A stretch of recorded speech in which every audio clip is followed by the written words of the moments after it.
Kia ora, no mai haere mai, hello and welcome. This is Deborah McMahon talking astrology with you. And today we're talking about the astrological forecast for the week starting on 4 July 2022. The week is coming, so let's get started. This week, the Sun will transit between 11 and 18 degrees of Cancer. If the Sun in your natal chart falls within this range, happy birthday to you, Cancer. Or as we say in astrology, happy solar return. If you know of someone with a birthday this week, show them a little love and send them this video as a birthday treat.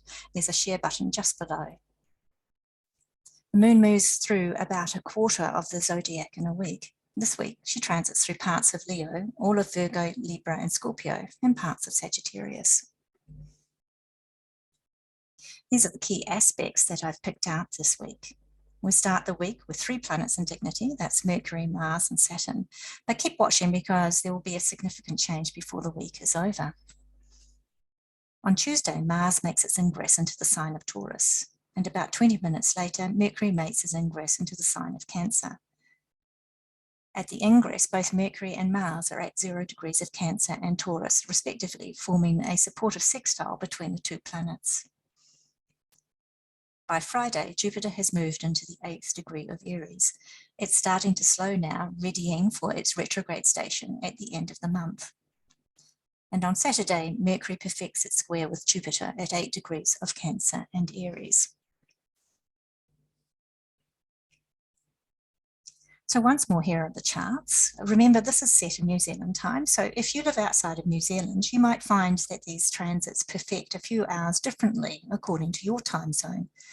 If you want to, you can use a time zone converter and find when they occur exactly for you. But you can also just treat these times as approximate. An aspect in astrology has more like a wave-like experience. Its influence builds, then peaks, then starts to recede. It's not like pinpoint timing. You'll need to ignore the ascendant, midheaven, and house placements unless you live in the same part of the world as me. Wherever you are, the planets will still be in their signs and degrees and in the same relationship with each other. Now we're showing 3 planets in dignity here, which means that they are able to express their essential natures more easily. Mercury is more mercurial when in Gemini, for example. And in the absence of other influences, there's a greater chance of a constructive expression of the planets when in their own signs. So Mercury is the messenger or the go-between. It is associated with our thoughts, perceptions, communications, and sometimes the technologies that support those functions. Mars represents our personal will and sexual drive. He is about our physical energy and our ability to assert ourselves and pursue our desires. Saturn introduces structures and limits. It can signify the aged and authority and ask for maturity and discipline from us. It values that which can be tested by time or achieved through hard work and effort. In the astrology I practice, Saturn is at home in both Capricorn and Aquarius, where it is now.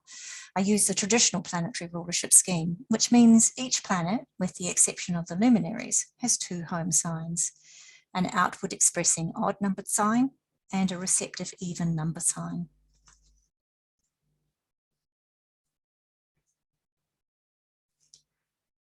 Mars ingress Taurus on Tuesday. This is a big change. Mars is moving from its own sign of Aries, where it is encouraged to be courageous and act in the moment in pursuit of its wants and goals. When in Taurus, Mars slows and becomes more deliberate. The influence is more about sustained effort.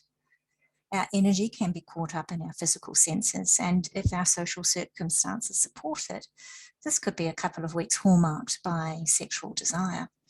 If not, then luxury, comfort, and possessions could become the focus of our desires.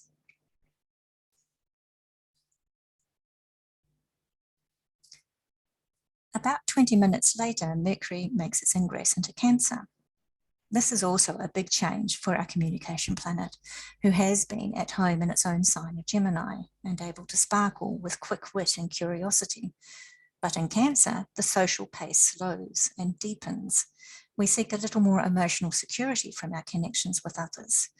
We need to feel safe, and as a consequence, our circle will retreat to a trusted few. In this receptive sign, we recognize that listening, truly listening, is an important part of connecting with others and showing that we care.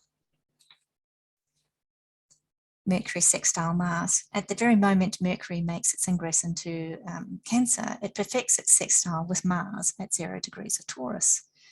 A sextile with these two planets supports a union of our mind and physicality, typically quickening each. However, ingresses into these two signs are usually experienced as a slowing down. Perhaps the aspect helps us to offset this change of pace. Nevertheless, we are less likely to see any outward action. Mars in Taurus is pretty laid back, and Mars connecting with anything in the sign of Cancer is the least Mars-like Mars. Its will is softened by emotional awareness. Any union of mind and body brought by this sextile is likely to express itself quietly in family or intimate relationships. Jupiter in the 8th degree of Aries on Friday. Jupiter is now in the degree that it will station in at the end of the month and then start retrograding. So if you have anything in your personal astrology at this degree or interacting with it by aspect, this could be a very significant 6 weeks for you. Remember that Jupiter is a greater benefic, and so it brings optimism and often a helping hand. It offers us a sense of cohesiveness and comprehensiveness, and through it we believe that we have grasped the bigger picture. And when in Aries, Jupiter gives us the faith to be bold, take pioneering action, and follow our passions. As the planet starts to slow, its themes will amplify in an area of our life. You can look to the house in your chart with 8 degrees of Aries for insight. Or perhaps you are feeling its influence already. Jupiter speaks to our faith and beliefs. It is associated with foreign travel, higher education, teachers, and wisdom.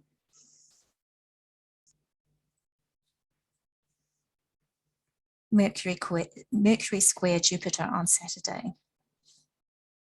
Well, last week we had the Sun in this position squaring Jupiter from Cancer, and now Mercury has moved into the 8th degree. The challenge here is brought largely by the sign differences. Jupiter in Aries encourages us to take risk, to have courage, and to be bold.